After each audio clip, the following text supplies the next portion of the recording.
kamu ngomong begitu. Enggak ada. Ada. Saya tahu ada ini. Kalau enggak ada, kamu enggak mungkin ngomong begitu. Tapi orangnya kalau saya tuntut, mereka mungkin enggak mau.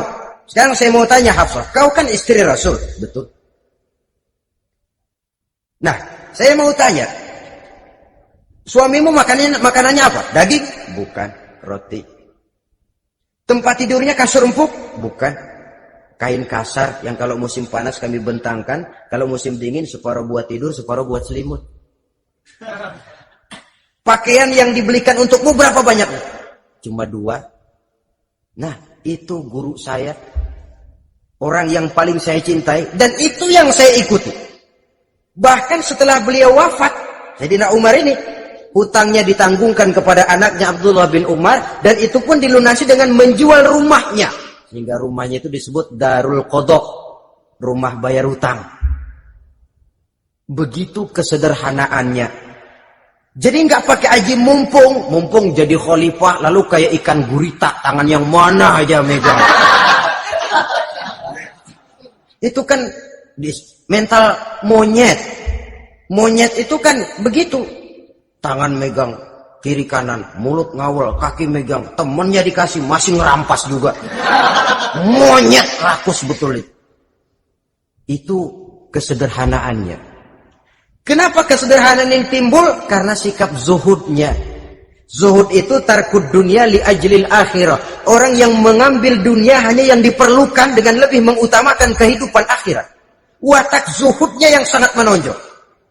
Dialah pahlawan yang paling berani di medan perang. Dialah imam yang paling khusyuk di masjid. Dan tidak jarang kalau sholat sendiri, begitu membaca ayat yang menceritakan neraka, nangis berurai air matanya. Saudara hadirin ma'asyiral muslimin rahimakumullah. Jadi kesederhanaan dan kezuhudan ini bukan lewat teori disampaikan oleh Umar, bukan lewat penataran seluruh aparat, tidak, lewat contoh konkret. Inilah saya, contoh sederhana dan zuhud. Bagaimana saya akan bisa merasakan penderitaan rakyat kalau saya sendiri tidak pernah menderita? Bagaimana saya akan tahu sakitnya lapar kalau saya belum pernah kelaparan? Maka tanpa penataran, tanpa upgrading segala macam, berhasil karena prinsip keteladanan. Beliau jadi contoh utama. Dan sumber utamanya tentu tidak lain karena contoh dari baginda Nabi besar Muhammad SAW. 2, sederhana. Yang kedua, zuhud. Yang ketiga, sifat yang menonjol dari kekhalifahannya adalah adil.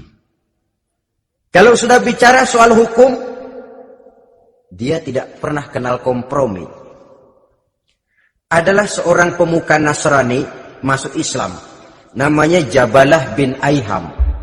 Ketika dia bikin haji, kain ihramnya keinjak orang Arab yang hitam, Baduy. Jengkel, dia merasa bekas tokoh, enak aja nih orang udah jelek nginjak lagi. Ditempeleng orang tadi. Orang ini lapor kepada Umar. Panggil Jabalah bin Aiham. Panggil. Kau ditampar? Betul Khalifah. Tampar dia. Tampar lagi. Dipukul orang itu. Di depan Sayyidina Umar. Jadi tidak karena kau ini bekas kepala suku, kau ini bekas orang terhormat, lalu ada kebijaksanaan yang tidak bijaksana. Kebijaksanaan yang akhirnya jadi tidak bijaksana. Dan itu memang sudah dimulai dengan memblokir keluarganya. Tidak satu keluarganya pun yang boleh mempunyai perasaan bahwa menjadi keluarga khalifah merupakan fasilitas dan keuntungan. Kau jangan makan di atas punggungku. Kau jangan menikmati fasilitas di atas keringatku. Dan tidak ada keinginan mewariskan jabatan khalifah kepada anak-anaknya. Pernah beliau musyawarah, saya bingung, kenapa khalifah? Gubernur Kufah ini sulit nyari orang. Diangkat yang lemah, rakyat ngeluh. Diangkat yang keras, rakyat juga ngeluh. Ada calon khalifah. Kalau ini mah nggak salah lagi nih buat gubernur Kufah. Siapa? Abdullah bin Umar. Anak beliau sendiri. Melotot matanya. Jangan macam-macam kau. Cukup satu orang Umar memegang jabatan ini. Kalau berhasil, kami keluarga Umar sudah merasakannya. Kalau gagal, cukup kegagalan seorang Umar. Tidak berusaha mengorbitkan anaknya. Wah, anak babe diangkat jadi ano. Tidak, malah diblokir. Cari yang lain. Tapi Abdullah bin Umar cukup syarat ya khalifah. Dia orang bertakwa dan soleh.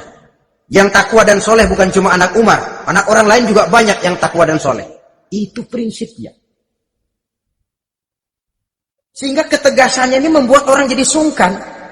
Dan tidak seorang pun berani kirim-kirim upeti hadiah. Pernah itu ada pejabat dari Azerbaijan kirim makanan. Kue, mending apa? Kue.